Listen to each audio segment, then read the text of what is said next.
జాబిలమ్మ Neeku Antha Kopama, Telugu film review by allrounder star Ballem Venumadhav. Cinema నిడి వచ్చి 2 గంటల 11 నిమిషాలు. ఈ సినిమా వచ్చేసి comedy or romantic cinema. UA certificate వచ్చినటువంటి ఈ సినిమా 21 ఫిబ్రవరి 2025న విడుదలైంది. దీనికి పోటీ సినిమాలు స్ట్రాంగ్గా పడడం కొంచెం మైనస్. దీనికి ఎట్లా అంటే, తెలుగులో డైరెక్ట్గా తండ్రిని చంపే ప్లాన్లలో వచ్చినటువంటి 2 సినిమాలు, బాపు ఫాదర్ స్టోరీ 1, రామం రాఘవం 2. ఇవి తెలుగు డైరెక్ట్ సినిమాలు 2, ఫాదర్ని చంపే సినిమాలు 2 వచ్చాయి. డబ్బింగ్ సినిమాలు 2, ఒకటి రొమాంటిక్ సినిమా. ఆ రొమాంటిక్ సినిమా వచ్చి రిటర్న్ ఆఫ్ ద డ్రాగన్. ఇంకో సినిమా డబ్బింగ్ జాబిలమ్మ నీకు అంత కోపం, అంటే ఈ సినిమా.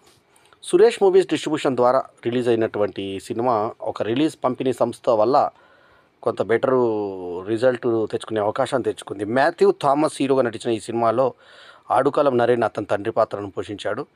ఇక అనికా సురేంద్రన్ అతి ముఖ్యమైన హీరోయిన్ పాత్రని నీలా పాత్రలో అద్భుతంగా నటించింది. అట్లాగే పవీష్ నారాయణ్ ఒక ఫ్రెండ్ పాత్రలో, రబియా ఖాతూన్ ఇంకో ఇంపార్టెంట్ పాత్రలో, తర్వాత రమ్య రంగనాథన్, తర్వాత శరణ్య పొన్నావన్ తల్లి పాత్రలో, తర్వాత ప్రియా ప్రకాష్ వారియర్ సంబంధం వచ్చినటువంటి పాత్రలు, ఆర్ శరత్ కుమార్ హీరోయిన్ తండ్రి పాత్రలో, ఆర్ శరత్ కుమార్ ఒకప్పటి హీరో, క్యాప్టెన్ సినిమా హీరో. చాలా సినిమాలు వచ్చాయి ఆయనకి. మన తెలుగులో కూడా ఎన్నో భారీ హిట్స్ కొట్టి గ్యాంగ్ లీడర్ విలన్గా యాక్ట్ చేసినటువంటి ఆర్ శరత్ కుమార్, తర్వాత వెంకటేష్ మీనన్ తదితరులు నటించారు. ఇక దర్శకుడు వచ్చేసి రచయిత దర్శకుడు వచ్చి ధనుష్. జీవి ప్రకాష్ కుమార్ ఈ సినిమాకు సంగీతం, ఒక పాటలో కూడా కనిపించాడు. తర్వాత లియాన్ బ్రిట్టో సినిమాటోగ్రఫీ, తర్వాత ప్రసన్న జీకే ఎడిటర్.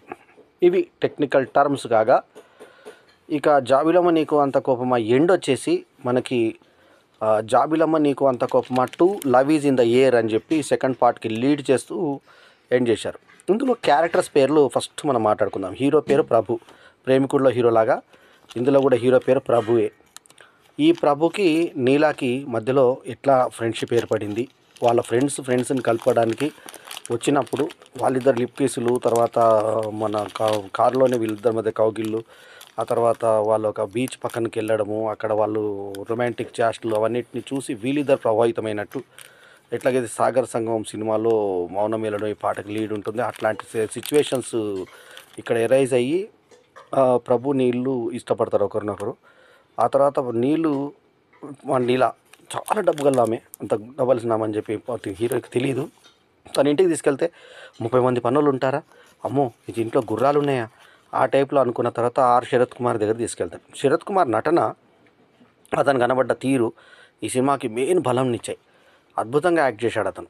సో అతను చూసేసి, నువ్వు ఒక చిన్న మిడిల్ క్లాస్ కుర్రాడివి, మా కూతురికి లైన్ వేసి నువ్వు నీ లైఫ్ సెట్ చేసుకుందాం అనుకున్నావని అవమానకరంగా మాట్లాడితే ఇతను అంతే స్ట్రాంగ్ ఆన్సర్స్ ఇస్తాడు. ఆడుకల నరేను శరణ్యలోనేమో వీడికి పెళ్లి చేద్దామనే ప్రయత్నాల్లో ఉంటారు. సో ఈలోపు ఇట్లాంటి జరిగిన సంఘటన తీసుకెళ్ళి అక్కడ తల్లిదండ్రులకు చెప్పి ఆమెకు మంచి ఇల్లు పెద్దగా చేయించాలని చెప్పి, ఇల్లు అంటే ఇంకా ప్రపోజ్ కూడా చేయలేదని ఫ్రెండ్స్ శేఖర్ వాళ్ళందరూ చెప్తారు. సో మొత్తానికి ప్రపోజ్ చేసిన తర్వాత తండ్రి హీరోయిన్ వచ్చి వీళ్ళ ఇంట్లో చెప్తుంది ఫస్ట్, హీరో ఇంట్లో. హీరో తండ్రి ఏమంటాడంటే, నువ్వు కూడా మీ ఇంట్లో వెళ్ళి మాట్లాడమ్మా అంటే తండ్రికి తీసుకెళ్ళి పరిచయం చేస్తే అప్పుడు అతను అవమానకరంగా మాట్లాడి, ఇది ఒక బిజినెస్ మీది, బాగా డబ్బులు ఉన్న వాళ్ళ కుమార్తెని వెలవేయడం, ఆ తర్వాత వాళ్ళ డబ్బులతో బతికేయాలనుకోవడం ఈ రోజుల్లో ఫ్యాషన్ అయిపోయింది అని అవమానకరంగా మాట్లాడితే ఇతను కోపంగా బయటకు వచ్చేయడం, అతన్ని ఇన్సల్ట్ చేయొద్దని హీరోయిన్ అనడం.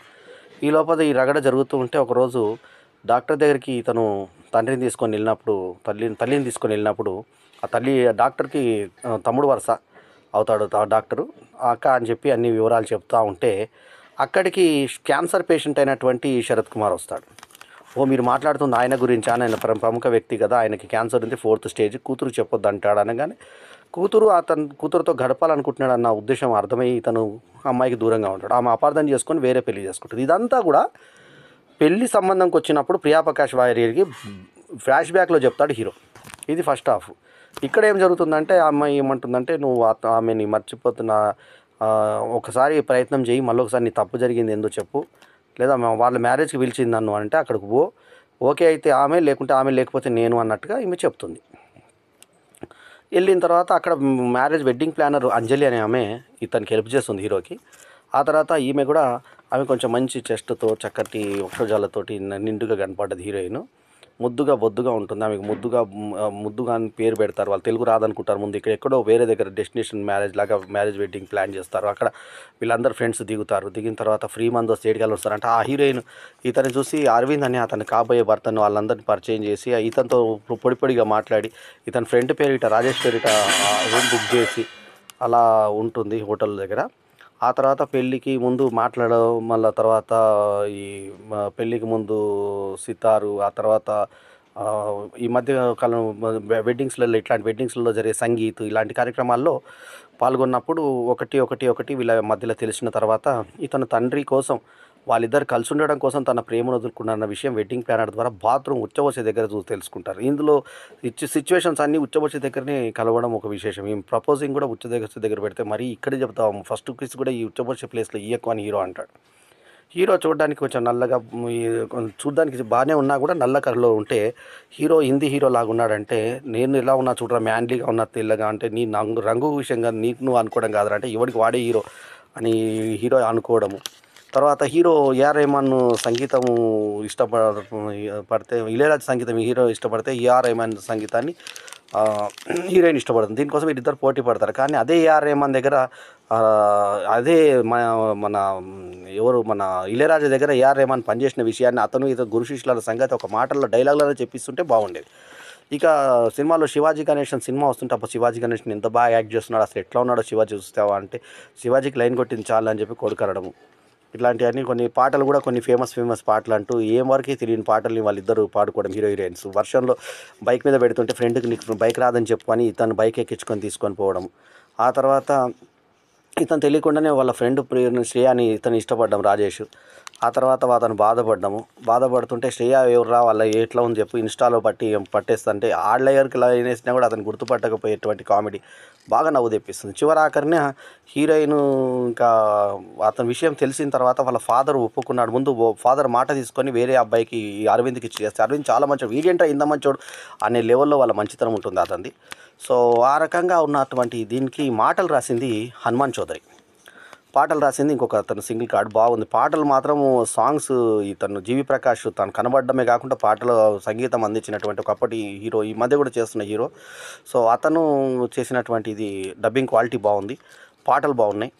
సో ఓవరాల్గా ఈ సినిమా మంచి ఒక ఫీల్తో వచ్చి ఎండింగ్ మాత్రం క్లైమాక్స్ మళ్ళీ సెకండ్ హాఫ్లో చూడమన్నట్టుగా పెట్టడం బాగుంది. మనం టికెట్ ఏమో దీనికి పెడతాము, 200 రూపాయలు టికెట్ పెట్టుకొని వచ్చిన తర్వాత మనకి ఈ సినిమాలో క్లైమాక్స్ ఇక్కడ చూపించారు, మనకి నెక్స్ట్ సినిమాలో చూస్తాము చూడాలంట. అదొక్కటే దంగుడు పడని విషయం. మిగతా హీరో అబ్బాయి ఎలా చూడడానికి ఉన్నా కూడా బాగా చేశాడు, యాక్టింగ్ బాగా చేశాడు.